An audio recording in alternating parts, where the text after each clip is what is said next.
Hour honourable minister for energy Shri Gottipati Ravikumar గారిని మాట్లాడవలసిందిగా request చేస్తున్నాను. ఈ పేరు వినగానే మాత్రం ప్రజల గుండెల నుంచి చప్పట్లు వస్తున్నాయి. గట్టిగా చప్పట్లు మరొకసారి. శ్రీ గొట్టిపాటి రవికుమార్ గారు మాట్లాడారు. అందరూ కూడా ముందుగా పేరు పేరున ఉదయపూర్వక నమస్కారాలు. సభ అధ్యక్షులు, స్థానిక శాసనసభ్యులు, మిత్రులు ఉగ్గ నరసింహారెడ్డి గారికి, అదేవిధంగా ఈనాటి ముఖ్య కార్యక్రమానికి ముఖ్య అతిథిగా విచ్చేసిన మన యువ నాయకుడు, అదేవిధంగా మంత్రివర్యులు మన లోకేష్ బాబు గారికి, అట్లానే మరొక మంత్రివర్యులు స్వామి గారికి, పెద్దలు సిఎస్గా పనిచేస్తున్న విజయానంద్ గారికి, అట్లానే ప్రసాద్ గారి పిఎంఎస్ ప్రసాద్ గారికి, రిలయన్స్ డైరెక్టర్ గారికి, అదేవిధంగా మాధవరావు గారికి, సిఓ రిలయన్స్ త్రిపాఠి గారికి, కలెక్టర్ గారికి, అదేవిధంగా సోదర శాసనసభ్యులకి, ఎమ్మెల్యేలకి, అదేవిధంగా స్థానిక సర్పంచ్కి మరియు ఇతర పెద్దలకి, అదేవిధంగా నెట్ క్యాప్ సంబంధించిన అధికారులకి, అట్లనే మా అధికారిని కీర్తి గారికి, అదేవిధంగా కనిగిరి నియోజకవర్గ నలుమూల నుంచి వచ్చిన ప్రజలందరూ కూడా ముందుగా పేరు పేరున నా ఉదయపూర్వక నమస్కారాలు. దాదాపు మన ప్రభుత్వం, తెలుగుదేశం ప్రభుత్వం, కూటమి ప్రభుత్వం నారా చంద్రబాబు గారి నాయకత్వంలో 9 మాసాలైంది ఇప్పుడు అధికారంలోకి వచ్చి. చాలామంది అడుగుతూ ఉన్నారు మీరేం చేశారు 9 మాసాల్లోని. నేను ఒక మాట చెప్తా ఉన్నాను. మొదటగా ఈ దేశంలో ఎక్కడ ఇవ్వని పెన్షన్స్ ఒక్క ఆంధ్ర రాష్ట్రంలో మాత్రమే ఇస్తున్నారని చెప్పి కూడా సభాముఖంగా మీ అందరికీ చెప్తా ఉన్నాను. దాదాపు ఒక్క పెన్షన్లోనే 30,000 కోట్ల రూపాయలు ఖర్చు పెడుతున్న రాష్ట్రం ఈ దేశంలో ఏదన్నా ఉందంటే అది ఆంధ్ర రాష్ట్రం, ముఖ్యమంత్రి నారా చంద్రబాబు నాయుడు గారి నాయకత్వంలో మాత్రమే అని చెప్పి కూడా మీ అందరికీ తెలియజేస్తూ ఉన్నాం. అదేవిధంగా ఇచ్చిన హామీల ప్రకారం ప్రతి ఇంటికి కూడా 3 గ్యాస్ సిలిండర్లు ఇస్తూ ఉన్నాం. అదేవిధంగా మనం దాదాపు 200 పైచీలకు అన్నా క్యాంటీన్లు మొత్తం కూడా ఓపెన్ చేయడం జరిగిందనమాట ఈ రాష్ట్రంలో. అదేవిధంగా ఈ ప్రభుత్వం అధికారంలోకి రాగలని ఇచ్చిన మాట ప్రకారం ఉచితంగా ఇసుక కూడా సప్లై చేసే కార్యక్రమం కూడా చేశామన్నమాట. ఇన్ని కార్యక్రమాలు ఈ ప్రభుత్వం ఒకదాని తర్వాత ఒకటి మొత్తం చేసుకుంటా వస్తూ ఉన్నాం. ఇందాక స్వామి గారు చెప్పారు, చాలా మంది ప్రతిపక్షం ఏది పడితే అది మాట్లాడుతున్నారు, అవగాహన లేకుండా అని చెప్పారు. ఖచ్చితంగా తల్లికి వందనం అనే కార్యక్రమం, అదేవిధంగా రైతులకు ఇచ్చే కార్యక్రమం కూడా రేపు రాబోయే సంవత్సరంలో ఖచ్చితంగా ఇవన్నీ కూడా ప్రజలకు అందిస్తామని చెప్పి కూడా సభాముఖంగా మీ అందరికీ తెలియజేస్తూ ఉన్నాను. ముఖ్యంగా ఇవాళ మనం ఇక్కడికి సమావేశం అవడానికి గల ముఖ్య కారణం ఏంటంటే ఇవాళ రిలయన్స్ సంబంధించిన బయోగ్యాస్ ఇవాళ ఇక్కడ రావటం జరిగిందనమాట. లోకేష్ గారు పాదయాత్ర చేసినప్పుడు చాలామంది యువకులు వచ్చి ఉద్యోగ అవకాశాలు కావాలని చాలామంది దారి పొడుగుతున్న అడిగారు. అందుకే లోకేష్ గారు ఒక బాధ్యత తీసుకున్నారు. ఈ రాష్ట్రంలో యువతీ యువకులు ఉద్యోగ అవకాశాల కోసం రాష్ట్రం దేశం బయటికి దాటకూడదంటే మన రాష్ట్రంలో కూడా ఖచ్చితంగా వ్యాపార సంస్థలన్నీ కూడా మన దగ్గర కూడా పెట్టాలనే ఉద్దేశంతో ఇవాళ దాదాపు 650 కోట్ల రూపాయలతోటి ఇక్కడ బయోగ్యాస్ ప్లాంట్ పెడుతున్నారంటే కనిగిరి ప్రాంతంలో మారుమూల ప్రాంతంలో పెడుతున్నారంటే దాన్ని బట్టి అర్థం చేసుకోవాలని చెప్పి కూడా మీ అందరికీ చెప్తా ఉన్నారు.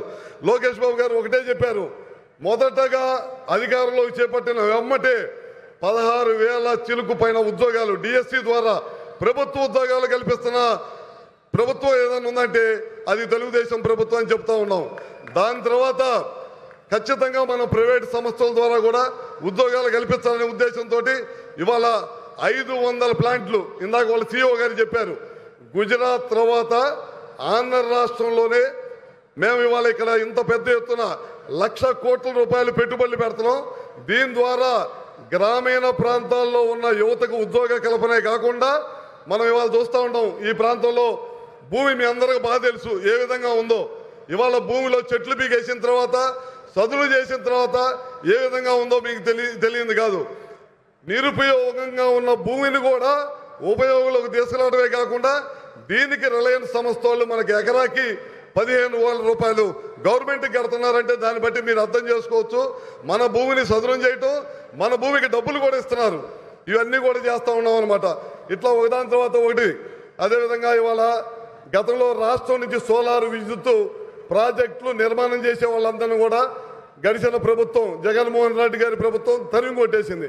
ఇవాళ మన ప్రభుత్వం అధికారంలోకి వచ్చిన తర్వాత రాయలసీమ ప్రాంతం అదేవిధంగా ప్రకాశం జిల్లాలో కూడా అనువైన ప్రదేశాలు ఏమైనా ఉంటే తప్పకుండా ఇక్కడ కూడా రిలయన్స్ ఇక్కడ కూడా మన సోలార్ కానీ విండ్ కానీ పిఎస్పీలు కానీ రాబోయే రోజుల్లో కరెంటు ఛార్జీలు విపరీతంగా పెరగకూడదనే ఉద్దేశంతో ఈ కార్యక్రమం కూడా ఈ ప్రభుత్వం చేస్తూ ఉందని చెప్పి కూడా మీ అందరికీ తెలియజేసుకుంటూ అదేవిధంగా మీ అందరికి కూడా ఒకటి చెప్పాలనుకుంటున్నాను. చాలామంది ప్రతిపక్షాలు మాట్లాడుతూ ఉన్నాయి. మన నాయకుడు ఎప్పుడు కూడా మన ఇప్పుడు తరానికే కాదు భావి తరాలను కూడా ఆలోచించి పనిచేస్తాడు.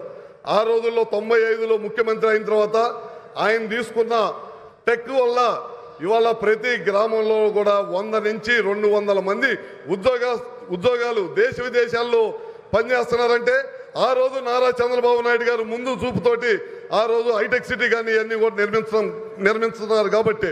అదేవిధంగా మొన్న ఈ మధ్య ప్రతిపక్షాలు మాట్లాడుతూ ఉన్నాయి. P4 అంట 2047 అంట అని. మీకేం తెలుసా ఇళ్లలో కూర్చొని దద్దమ్మలాగా మటర్లు మానమంగాలు చేసే ఎదవులకి మీకేం తెలుసా అని చెప్పి కూడా అంటున్నాను నేను. P4 అంటే రాబోయే రోజుల్లో ఆ రోజు అంబేద్కర్ గారు చెప్పారు కులాల మధ్య అసమానతలు తొలగాలంటే అందరం కూడా కలిసి ఉండాలని చెప్పి. ఇవాళ P4 అంటే ఆర్థిక అసమానాలు తొలగాలి, అందరం కూడా సమానంగా ఈ దేశంలో బతకాలంటే P4 అనే కార్యక్రమం తీసుకొస్తారని చెప్పాడు. అందుకే ఇలాంటి ముఖ్యమంత్రి మనకి ఎప్పుడు కూడా ఉండాలి. నారా చంద్రబాబు నాయుడు గారు లాంటి ముఖ్యమంత్రి ఈ రాష్ట్రానికి ఉంటేనే అభివృద్ధి చెందిద్దని చెప్పి కూడా మీ అందరికీ తెలియజేస్తూ ఉన్నాను. ఒక్క అవకాశం అని చెప్పారు. ఒక్క అవకాశం ఇచ్చినందుకు 20 సంవత్సరాలు ఈ రాష్ట్రం వెనక్కిపోయిందని చెప్పి కూడా మీరు అందరూ కూడా గమనించాల్సిన అవసరం ఉందని చెప్పి కూడా చెబుతూ 9 నెలల్లోనే ఈ ప్రభుత్వం ఇంత అభివృద్ధి చేసిందంటే ఈ 5 సంవత్సరాల్లో మాటలతో చెప్పాల్సిన అవసరం లేదు. మీరే చూస్తారు. ఇవాళ ఇలాంటి ప్రదేశాల్లో అడవి లాంటి ఉండే ప్రదేశాల్లో ఇవాళ 650 కోట్లతోటి పెట్టుబడి పెట్టి వ్యవసాయ రంగానికి సంబంధించి రైతులను కూడా కాపాడాలి అనే ఉద్దేశంతో ఇవాళ ఈ కార్యక్రమం చేశామంటే దాన్ని బట్టి రాబోయే 5 సంవత్సరాల్లో ఏ విధంగా ఉండిద్దో మీ అందరూ కూడా అర్థం చేసుకోవాల్సిన అవసరం ఉందని చెప్పి కూడా తెలియజేసుకుంటూ మీ అందరూ మద్దతు ఖచ్చితంగా ఈ తెలుగుదేశం ప్రభుత్వానికి కూటమి ప్రభుత్వానికి మీ అందరూ ఆ మద్దతు కావాలని చెప్పి కూడా మరొకసారి తెలియజేసుకుంటూ ఈ అవకాశం ఇచ్చిన అందరికి కూడా మరొకసారి పేరు నమస్కారం తెలియజేసుకుంటూ ముఖ్యంగా లోకేష్ గారు కనిగిరి ప్రాంతం వెనకబడిన ప్రాంతం ఈ జిల్లాలో పాదయాత్ర చేసినప్పుడు మన ప్రకాశం జిల్లాకి ఏదో ఒకటి తీసుకురావాలనే ఉద్దేశంతో ఆయన చెప్పాడు. ఇవాళ ఈ ప్లాన్ తీసుకొచ్చారు. పక్కనున్న కందుకూరులో దాదాపు 50,000 కోట్ల రూపాయలతోటి ఇండోసోల్ సోలార్ మ్యానుఫ్యాక్చరింగ్ ప్లాంట్ తీసుకొస్తా ఉన్నారు. అదేవిధంగా BPCL దాదాపు 1,00,000 కోట్లతో తీసుకొస్తా ఉన్నారు. మన ప్రకాశం జిల్లాకి ఎంత పెద్ద ఎత్తున పెట్టుబడులు తీసుకొస్తున్నారంటే దాన్ని బట్టి మీ అందరూ కూడా అర్థం చేసుకోవాలని చెప్పి కూడా మరొకసారి పేరును తెలియజేసుకుంటూ ఈ అవకాశం ఇచ్చిన అందరూ కూడా మరొకసారి పేరున నమస్కారం తెలియజేసుకుంటూ సెలవు తీసుకుంటా ఉన్నా.